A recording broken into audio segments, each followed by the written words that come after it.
Salam əziz istifadəçilər, hər birinizi salamlayıram. Bu dəfəki dərsimizdə Windows 7 əməliyyat sistemində ekran tənzimləmələri ilə yaxından tanış olacaq.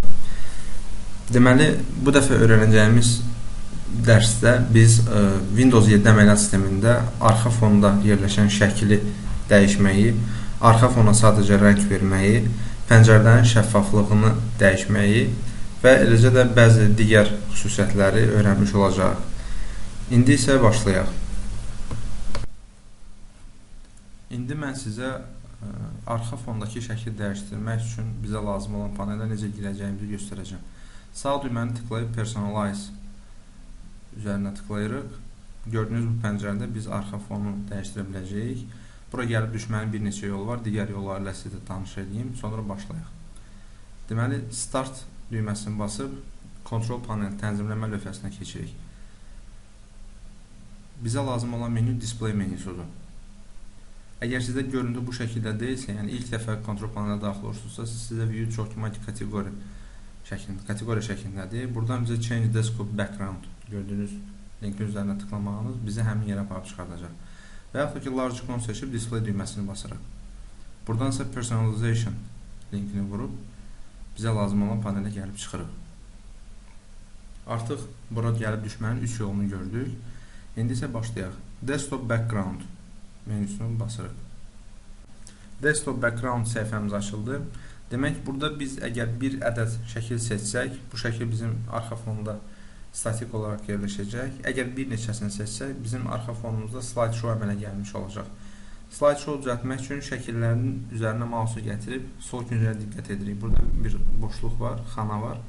O xanaya işarə qoyub bəyəndiyimiz şəkilləri seçirik.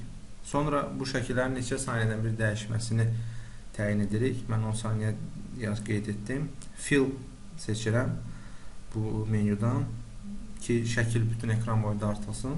Shuffle. Bir də əgər batareyadan laptopumuz istifadə edirsə, slideshow-nu dayandırsın əmrini veririk. İşarə qoyaraq ki, batareykamızı boş-boşuna istifadə eləmiş olmasın. Save Change basıb nəticəsini izləyirik. Haradasa 10 saniyə gözləyəcəyik ki, nəticəni görək.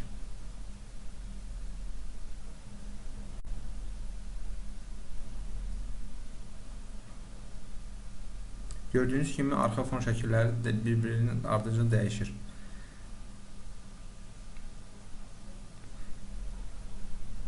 Solid Colors rəng seçimi verə bilərik.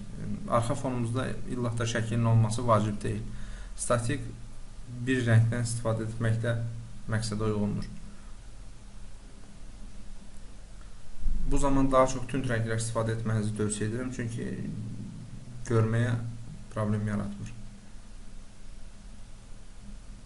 Parlaq rənglər gözü yorur.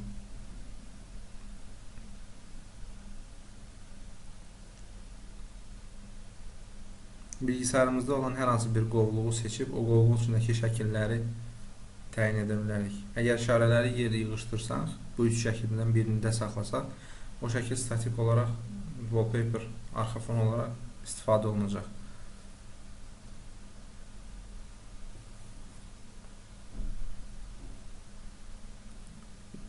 Arxa fon şəkli seçməyin bir başqa yolu isə həmin şəklin üzərində sağ düyməni basıb Set as Desktop Background menüsünün üzərinə tıklamaqdır. Gördüyünüz kimi artıq arxa fon şəklimiz dəyişdi.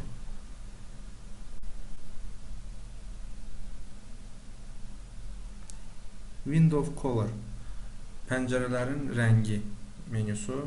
Burada biz bizim pəncərələrin yuxarısı və aşağı hissələrini diqqət etsək, rəngini dəyişə bilirik. Hər kəs öz zövqünə görə pəncərələrin rəngini dəyişə bilər.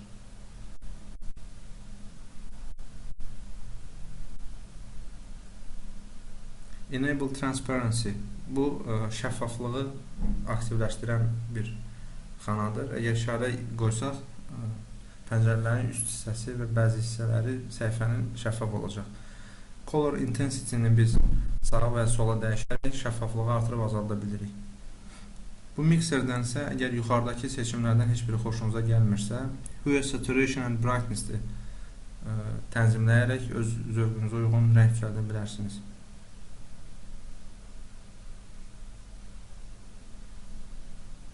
Save change əmrini verirəm. İndi isə screen saverlər haqqında biraz danışım. Screen saver'ın qarşısında olan bu qırmızı işarə screen saver'ın aktiv olmadığını göstərir. Yəni none menüsündə siyahıdan none seçilib məndə. İndi isə 3D text seçirik və preview düyməsini basıram. vkurs.net yazısı gördüyünüz kimi çıxır. Siz buraya istədiyiniz şeyi yaza bilərsiniz. Settings bölməsinə daxil olaraq. Wait 1 dəqiqədir. Bir bubbles seçirəm siyahıdan. Preview düyməsini basıram və budur onun nəticəsi.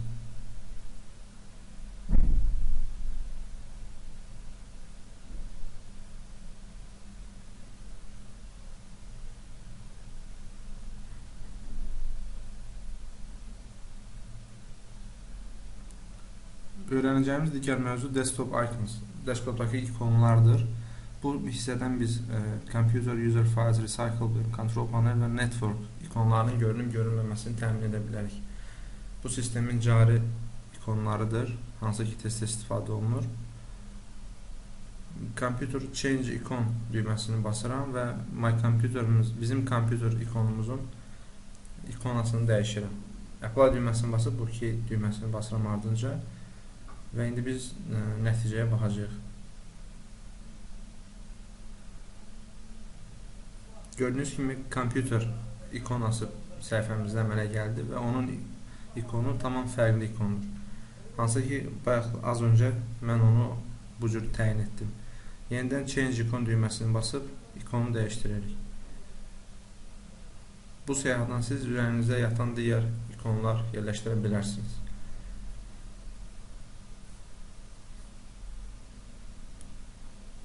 OK düyməsini basıram.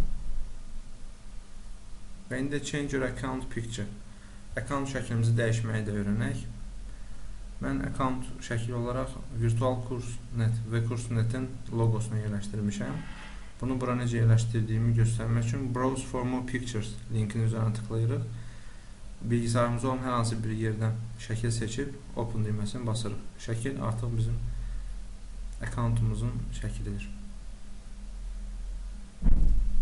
Dərsi izlədiyinizə görə sizə minnətdarlığımı bildirirəm. Növbəti dərslərimizdə görüşənədək. Dərslik vkurs.net saytı üçün hazırlanmışdır. Müəllif Araz Eyübovdur. Faydalı olduğuna ümid edirəm.